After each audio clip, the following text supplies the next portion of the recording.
Naa na ka sa edad na dili na ka matawag na batanon o bata pa. Naa na ka sa edad na unta naa na kay naabot o nakabot. Naa na ka sa edad na unta dili na problema ang pinansyal. Naa na ka sa edad na unta dili na nimo kinahanglan na ikumpara imong kaugalingon sa kung unsa ang naabot sa uban. Pero nganong maglisod ka og tulog kada gabi? Sige ug gunahuna sa mga problema na baka mi makaon sa akong pamilya ug saon kaha nako pagbayad sa akong mga utang. Unsa kaha maayo buhaton aron makakwarta. Unsa man gyud akong buhaton. Naman unta ko'y trabaho pero nganong kulang pa man gyud. Magsigi ni og balik-balik sa imong unahuna kada piyong sa imong mata. Usahay sa kasakit makahilak pa ka. Unsa di ay ang akong sakto na buhaton. Ang pangutana na maskin ikaw maglisod og tubag. Basig nakalimot ka na naa di ay kay pangandoy. Pangandoy nimo tabangan nimo ang imong ginikanan. Pangandoy nimo moasinso ug maputol ang subli sa kapobrehon. Naggikan pa sa imong apuhan hangtod sa imong ginikanan unta ikaw ang mupatilaw sa ilaha sa kinabuhing haruhay. Ug labaw sa tanan, na dili na masinati sa kaugalingon nimong pamilya ang kalisod sa kinabuhi. Ayaw kalimot. Kung nihupas man, ibalik ang imong mga pangandoy. Dili ulahi ang tanan. Kitang tanan nakasinati og problema sa kinabuhi. Kitang tanan niagi sa kalisod. Ang importante, kabaluta mo tindog og balik, tan-aw padulong sa gusto nato makabot. Kung ikaw na naminaw aning mga pulunga, hinumdumi, dili laing tao ang makatabang sa imuha. Dili laing tao ang musulbad sa imong problema. Ikaw. Ikaw ra gyud. Importante na nahibalo ka sa imong sitwasyon sa kinabuhi. Dawata. Dawata pero ayaw padayuna. Nakabalumang ka na ang ginabuhat nimo kada adlaw, dili makatabang sa pagsulbad sa imong mga problema. Sige rag atubag cellphone, 2-3 ka oras, tan-aw og katawa sa mga way pulos na videos. Sige scroll, nangita og sayaw-sayaw og unsa pa ng mga kabuang diha. Pangutana daw imong kaugalingon, tama ba ni? Sigig pangita ng mga chismis na nahitabo sa palibot, labi nagdaghan kayo og mga skandal ug drama sa social media.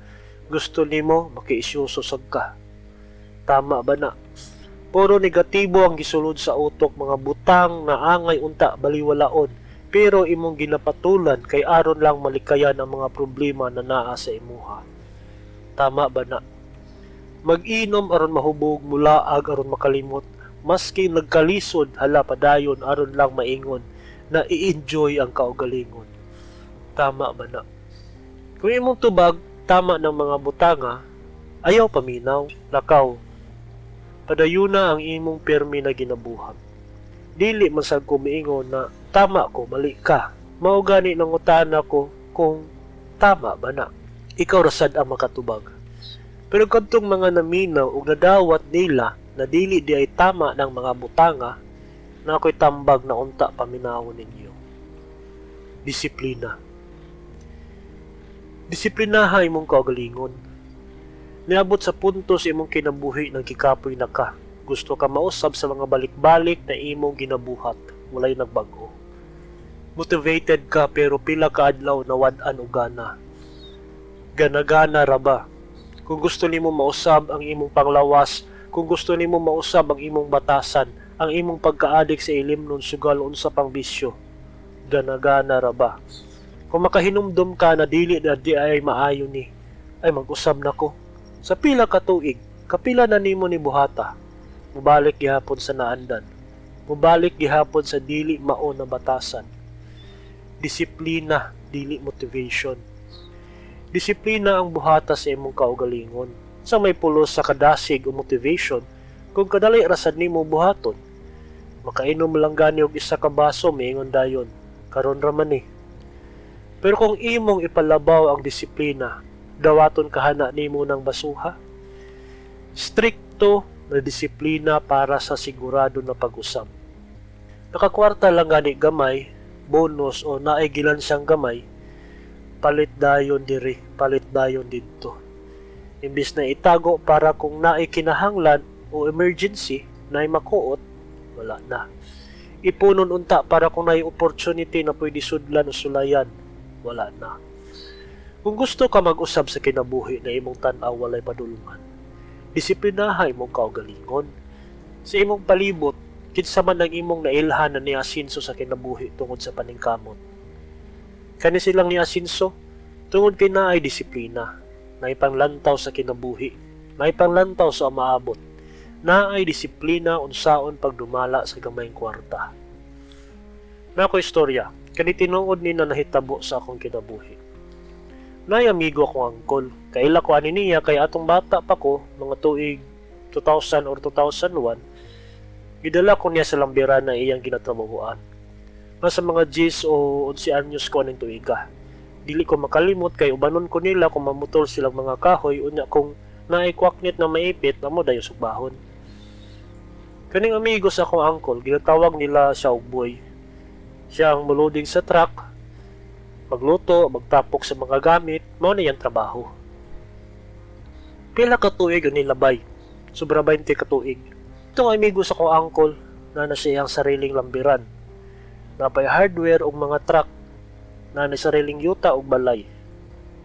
Kung akong angkol pa pastoryahon, siya ang tao na nakita niya na naggikan sa kabubrihon hangtod na abot ang haruhay na kinabuhi. Unsay makutlo na to ang istoryaha?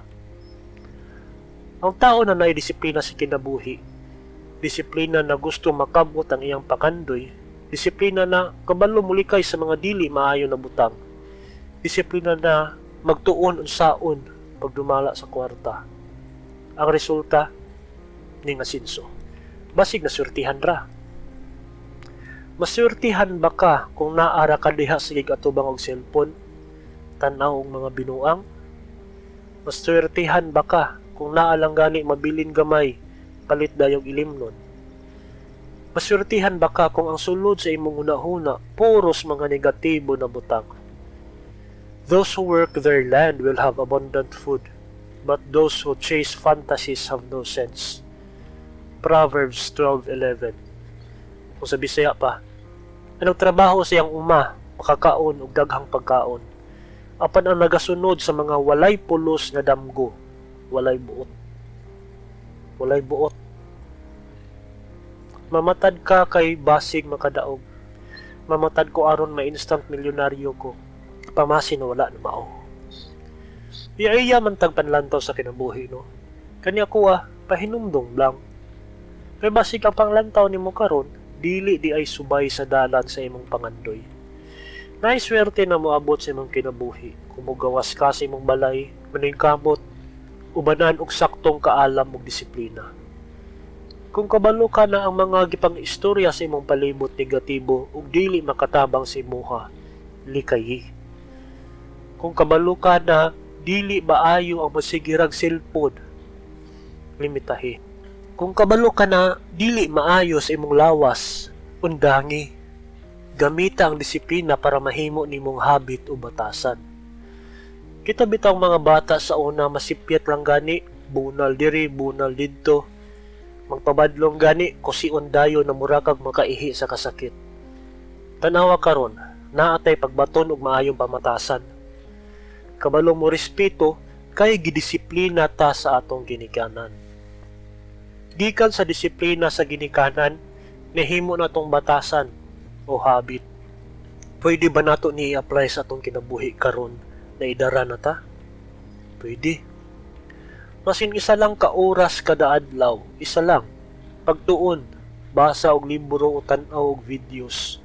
Pagtuon sa mga butang na pwede makatabang sa imuha, physical man o pinansyal. Anara na himuon na nimo kada adlaw. Sa sulod sa isa ka tuig kung imong disiplinahon na himuon nimo na, naa kay 365 ka oras. O sobra 15 ka adlaw. Mga pagtulon na imong nahibalan og dakong makatabang sa imuha. Imagine na daw, makaya ba nimong tuon sulod sa 15 ka adlaw na walay pahuway? Imposible, buhaton. Pero pwede mahimo kung gahinan nimo og panahon. Gamay na oras, isa ra ka oras, pero dako kaayo og epekto sa imong kinabuhi. Makabalo ka og mga butang na halos tanang tao sa imong palibot wala nila nahibal-an. Makabalo ka na ing-anion di ay pag-manage ang kwarta.